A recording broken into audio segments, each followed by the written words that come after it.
Et hello à tous et bienvenue dans ce nouvel épisode dans lequel on va étudier ensemble l'action Apple suite à l'annonce de nouveaux produits qui a fait du bruit et déçu certains. Et on va aussi évidemment parler de la valorisation et des chiffres de l'entreprise et je vous répondrai à la question: est-ce que je vends, est-ce que je conserve ou est-ce que j'achète l'entreprise en bourse? Comme d'habitude, il ne s'agit en aucun cas de conseil en investissement, je vous partage mes chiffres, ma vision sur l'entreprise, ma position en bourse, mais au final, faites vos analyses, c'est comme ça que l'on apprend et que l'on progresse, formez-vous, c'est votre argent au final. Lorsque j'ai une action en portefeuille, je commence toujours la vidéo en le mentionnant. J'ai actuellement une position à presque 4500 $ en portefeuille pour un petit peu plus de 343% de gains latents.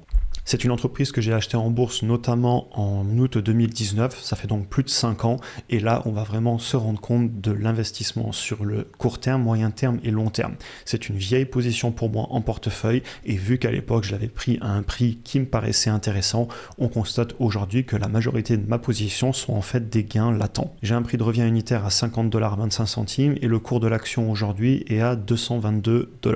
Et j'ai d'ailleurs mis le graphique en semaine pour que ce soit plus compressé et donc chaque bougie que vous voyez à l'écran est en fait une semaine. Je vais un petit peu changer le format de vidéo et on va d'abord commencer par les chiffres pour un petit peu comprendre ce qui se passe sur le business, notamment sur le ralentissement qu'on a eu. Et ensuite on ira voir notamment ce qui a été annoncé en termes de nouveaux produits lors de la conférence qui a eu lieu. Donc si vous prenez la croissance du chiffre d'affaires d'Apple sur 10 ans en composé, et je rappelle le chiffre d'affaires je le regarde souvent en premier parce que c'est la première ligne du compte de résultat, ce qui est très important à regarder à mon avis. On constate donc qu'on fait globalement 8% par an de croissance sur ce business et vous remarquerez aussi qu'on a des longs plateaux, notamment en 2019 quand j'avais acheté l'entreprise, où justement il n'y a plus de croissance sur le chiffre d'affaires, et ensuite on a des fortes accélérations sur le chiffre d'affaires avant de faire des nouveaux plateaux. Vous le retrouverez ici aussi.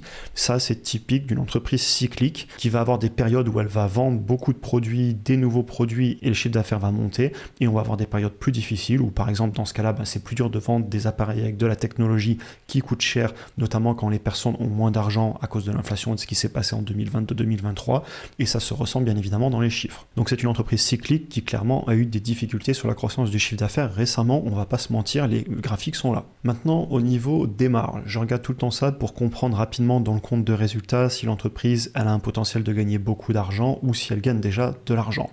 On est pour une entreprise qui vend des produits physiques, je tiens à le rappeler, il y a un peu de logiciel mais ils vendent quand même des appareils, des iPhones, des ordinateurs, etc. Et bien on arrive tout de même à avoir une marge brute qui est au-delà de 40% depuis 2021 et qui est actuellement à presque 45%. Et d'ailleurs, on en reparlera plus tard, mais cette entreprise est extrêmement douée dans tout ce qui est optimisation des chaînes d'approvisionnement, leur marge s'améliore. Ils sont aussi très forts en flux tendu, on le verra, ils ont assez peu d'inventaire par rapport à la trésorerie, donc c'est quand même un business qui est extrêmement bien géré. Et au niveau des marges nettes et des marges sur flux de trésorerie disponibles, vous voyez qu'on se balade au-delà de 25%. Et si vous prenez les médianes sur 10 ans, vous les avez ici, on a aussi des chiffres qui sont impressionnants. Surtout quand on se rappelle encore une fois qu'on ne parle pas d'une entreprise qui serait par exemple dans les logiciels, mais une entreprise qui vend quand même majoritairement des produits physiques qu'il faut fabriquer. On va maintenant un petit peu parler de cash, de dette, etc. Souvent je vous le montre dans le 10K, mais là je vais vous le faire sur des graphiques, ça fera une vidéo un petit peu différente. C'est une entreprise qui a de la dette, on va pas se le cacher, et elle avait levé beaucoup de dettes, notamment quand les taux étaient assez bas, et elle avait utilisé tout ce cash en grande partie pour racheter des actions.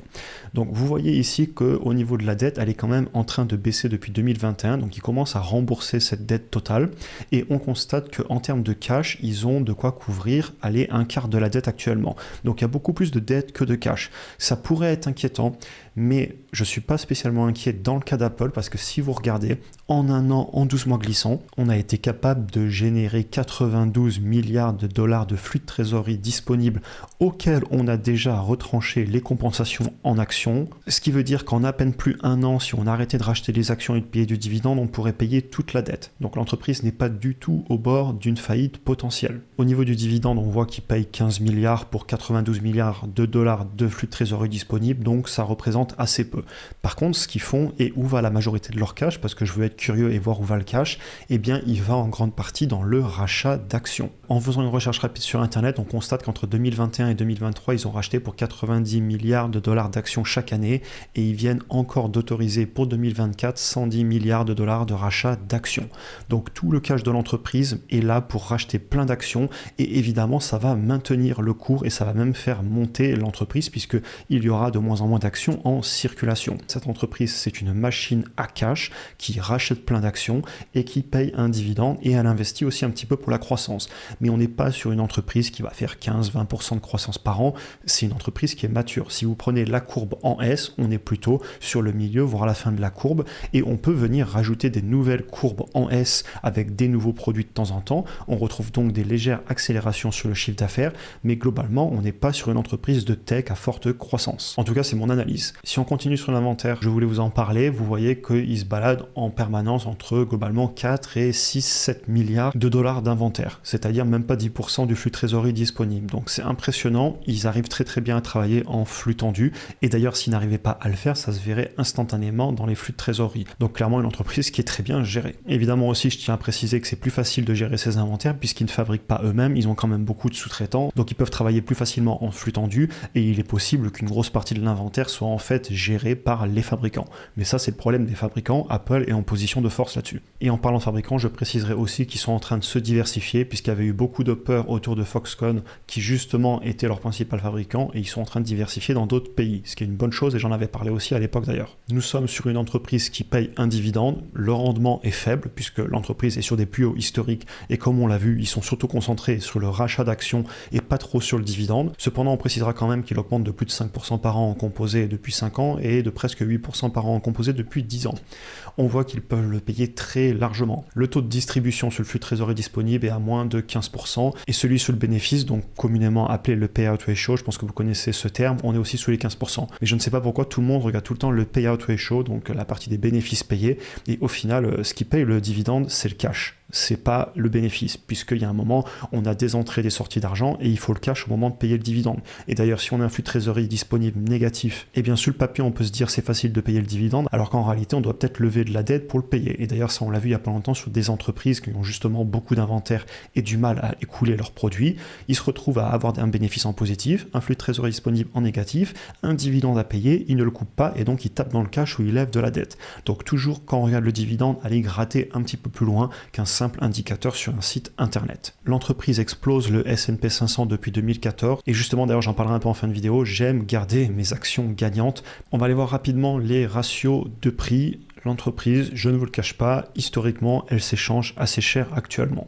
On a un PER à 32 par rapport à une médiane historique à 18, un prix par rapport au flux de trésorerie disponible sans les compensations en actions qui est actuellement ici à 36 contre une médiane historique à presque 19 et un prix par rapport au chiffre d'affaires qui est actuellement à presque 9 alors que la médiane historique est à 4. Donc le business se paie cher et il se paie beaucoup plus cher que notamment en 2019. Juste avant de parler de la valorisation et de savoir si oui ou non je conserve l'entreprise, petit instant publicité puisque je suis mon seul sponsor comme d'habitude et je me permets aussi de le faire parce que je suis persuadé que je peux aider ceux qui veulent aller plus loin et c'est pour ça que j'ai relancé la formation et le programme la semaine dernière. D'ailleurs le lancement est fini et globalement le programme s'articule autour d'une formation vidéo qui contient tout ce que j'aurais aimé savoir à mes débuts en bourse pour gagner clairement en choix et en liberté.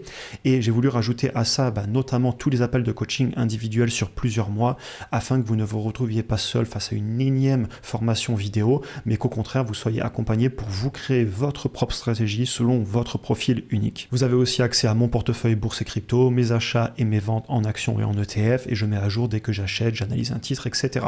Vous avez aussi les vidéos exclusives que je fais régulièrement avec des analyses, les revues de portefeuille, les réponses à vos questions, des séances de travail ensemble et des modules bonus. Si tu es intéressé, premier lien en description pour réserver un appel avec moi-même afin de te présenter l'intégralité du programme. On va continuer sur la vidéo, je vais maintenant vous parler de ma valorisation. Donc quand je remets mes chiffres à jour en étant très prudent notamment sur la croissance puisqu'on a vu qu'on a eu un ralentissement, je ne l'achète pas clairement en ce moment à 222 $. Qui plus est, on est sur des plus hauts historiques. Comme je vous l'ai montré, la valorisation, je la trouve assez élevée et mes chiffres me le confirment. Par contre, à l'inverse, je ne me vois pas non plus vendre l'entreprise. Tout simplement parce que je ne trouve pas le titre surévalué. Elle est un peu chère, mais pas du tout quelque chose qui me choque et je préfère la conserver parce que je pense qu'elle a un bel avenir devant elle. Et c'est d'ailleurs ce dont on va parler maintenant en parlant des produits qui ont été annoncés, soi-disant décevants si on regarde un petit peu dans les médias, encore un iPhone de plus avec les mêmes caractéristiques, mais personnellement je vais voir un petit peu plus loin et je vois des choses qui me plaisent dans tout ce qui a été annoncé. Donc clairement il y a eu des critiques car il y aurait un manque d'innovation chez Apple, on change la couleur des montres et des téléphones ou du casque audio et voilà c'est fait, rachetez s'il vous plaît. Premièrement, je tiens à dire que s'ils innovent aussi peu depuis 10 ans, le chiffre d'affaires n'aurait pas fait ce qu'il a fait, soit 8% de croissance par an en composé. Certes, il y a des traversées du désert, c'est un business cyclique, mais il n'empêche que les gens continuent à acheter des téléphones. Et d'ailleurs, j'avais envie un petit peu de parler du reste, au-delà justement de la peur sur le fait qu'ils ont juste changé la couleur et rajouté un appareil photo. Et je pense que Apple reste une entreprise qui innove, mais de façon discrète. Ils mettent pas la charrue avant les bœufs. Mais je ne vais pas non plus me voiler la face, on a eu un ralentissement sur le chiffre d'affaires et vous l'avez vu plutôt dans la vidéo. D'ailleurs, j'ai commencé par ça volontairement. Et on parlait en coaching avec l'un d'entre vous, notamment d'Apple. Et justement parce que pour moi, Apple, certes, c'est une entreprise qui vend de la technologie et des produits électroniques, mais c'est une entreprise qui est devenue extrêmement mature et d'un autre côté, ils vendent aussi des produits qui, lorsqu'ils sont en fin de vie, eh bien, on les change. C'est-à-dire que si notre iPhone, notre téléphone casse, on va pas ne plus posséder de téléphone. On va aller acheter un téléphone. Alors évidemment, il y a de la concurrence, mais il n'empêche que c'est devenu des produits dont on ne peut plus se passer. Donc quand on me dit c'est de la tech au sens entreprise de forte croissance, tout le monde ne va pas s'acheter le dernier ordinateur, etc., ok, c'est de la tech, mais c'est quand même des produits de consommation qui sont devenus presque courantes. C'est des choses dont les gens ne peuvent plus se passer. Et donc, je regarde de plus en plus l'entreprise comme un business qui vend des indispensables, certes des indispensables chers, mais jusque-là, tant que je ne vois pas de disruption sur les téléphones et les produits qu'ils vendent, et d'ailleurs c'est quelque chose auquel je reste très attentif, eh bien ils sont là, ils vendent leur téléphone. Maintenant, si on continue les annonces au niveau de tout ce qui est appareil photo, etc., alors c'est peut-être pas les meilleurs sur le marché, il y a peut-être des téléphones qui font des meilleures photos, qui ont des meilleurs processeurs, etc., mais je trouve que leurs produits, eh ben, ils n'ont pas à rougir par rapport à la concurrence. D'ailleurs, j'ai toujours utilisé des Android personnellement et j'avoue être de plus en plus tenté par Apple parce que je rencontre plein de bugs sur Instagram avec Android alors que justement avec l'iPad que j'arrive à résoudre les problèmes. La caméra quand je fais des stories ça marche pas toujours très bien, c'est pas optimisé, le son il est mal calé à moins 3 décibels, je suis obligé de repasser sur l'ordinateur pour monter le son pour les stories. Bref, mon téléphone qui est un outil de travail, je galère parfois. Et même j'ai vu que des personnes se sont moquées parce qu'ils ont rajouté un bouton d'appareil photo. Clairement on se moque, mais personnellement je fais de la vidéographie et pour faire les stories, etc., ça m'a l'air très pratique. Donc au final, les produits, ils fonctionnent. Et d'ailleurs, comme je vous le disais, j'ai un iPad et je trouve le produit très bon. Et clairement, Apple est en concurrence avec le téléphone que j'utilise actuellement. Donc voilà pour la partie téléphone. Si on continue, je voulais aussi parler de tout ce qui est accessoires connectés et de la santé. Je fais un petit peu de sport et je voulais une montre connectée. Et encore une fois, eh bien Apple, clairement, leur produit était très bien placé niveau prix par rapport à tout ce que j'obtenais. Mais j'étais bloqué parce que j'étais pas chez Apple. Donc il y avait un combat d'écosystème comme d'habitude entre Android et iOS. Et donc j'ai fini avec une montre connectée qui est honnêtement un petit peu moins bien sur le papier. Alors c'est rien d'embêtant parce que ça fonctionne quand même, mais cet écosystème qu'a Apple, j'ai l'impression qu'une fois qu'on est rentré dedans, on est assez rarement insatisfait. Ça fonctionne et on en est content. C'est peut-être pas ce qu'il y a de mieux, mais en tout cas les gens continuent à acheter. Et en parlant de ça, je veux pas non plus dire que Apple c'est tout beau, je tiens à donner une mention spéciale à Google qui, malgré des débuts difficiles, notamment sur les téléphones, etc., ils se sont lancés après, ils ont eu des difficultés, eh bien ils se battent et aujourd'hui ils sont en train de prendre des parts de marché dans le monde Android à d'autres fabricants de téléphones qui d'ailleurs n'ont pas le logiciel du coup. Et enfin, est-ce qu'on peut parler un petit peu d'innovation ni vue ni connue quand ils rentrent sur un nouveau marché tout doucement, discrètement? Par exemple, tout ce qui est problème auditif. Ils viennent de sortir les nouveaux AirPods Pro, donc c'est les écouteurs. D'ailleurs, écouteurs sur batterie qu'ils ont été les premiers à démocratiser de façon large, alors quand on dit qu'ils innovent pas, quand même, ils ont sorti ça et aujourd'hui tout le monde en a. Eh bien les nouveaux AirPods 2 d'Apple viennent d'être autorisés par la FDA, donc c'est l'organisme d'autorisation pour tout ce qui touche notamment l'alimentation et la santé aux États-Unis, et ils peuvent maintenant utiliser ces AirPods comme un outil pour faire un diagnostic auditif pour les personnes qui entendent pas très bien, et ils peuvent même être utilisés comme des appareils auditifs pour entendre mieux. Quand vous savez que ces appareils sont vendus une petite fortune, eh bien peut-être qu'ils sont en train de tout simplement rentrer dans un nouveau marché sans rien dire. Ça, l'avenir nous le dira, je vous laisse réfléchir là-dessus. Et je voulais finir aussi sur l'intelligence artificielle. Ils commencent à intégrer des capacités d'IA, aussi bien en interne dans les téléphones avec leurs nouvelles puces que dans le cloud, ce qui d'ailleurs est très important pour des raisons de confidentialité, et je pense qu'Apple a un truc à jouer là-dessus parce qu'historiquement, ils sont connus pour ça. Par contre, encore une fois, Apple étant prudent, ils vont le rendre disponible au fur et à mesure, chaque pays à son tour et dans le temps. Ils y vont avec prudence, je pense qu'ils veulent vraiment faire très attention à ne pas avoir de scandale sur des problèmes de vie privée. Apple a toujours été vraiment dans la maîtrise de son image de marque. Je vais aussi suivre les critiques et les tests sur Siri, qui est l'intelligence artificielle vocale qui est sur les iPhones, pour voir si elle s'améliore. Elle a été beaucoup critiquée au début, mais il y a peut-être des choses à faire. Et enfin, je n'ai pas le sentiment que ce soit un problème sur le moyen terme pour Apple de réussir à mettre de l'IA d'un point de vue technique.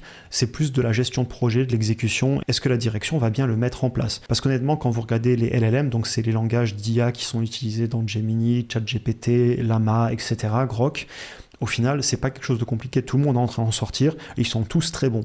Donc je pense pas que ce soit un problème technique pour Apple, je pense que c'est plus un problème de le faire et de le faire bien pour que ça fonctionne pour les clients et que les gens soient satisfaits. Et jusqu'à maintenant, c'est une des entreprises qui a le mieux réussi pour moi à avoir des produits qui sont dans le temps satisfaisants pour leurs clients. On va en finir sur cette vidéo, elle aura été très longue, il y a beaucoup d'autres sujets que j'aurais pu aborder, ce n'est pas une analyse complète. D'ailleurs, j'ai beaucoup d'autres vidéos qui parlent d'Apple sur la chaîne, j'aurais pu parler par exemple du fait que Warren Buffett a vendu une partie de ses actions pour lever du cash. En même temps, ça pesait 50% du portefeuille, donc on va pas non plus le blâmer de rentrer un peu de cash quand on a une entreprise qui pèse autant en portefeuille, et il y a peut-être d'autres raisons pour lesquelles il a vendu, je ne peux pas parler de tout dans cette vidéo au final.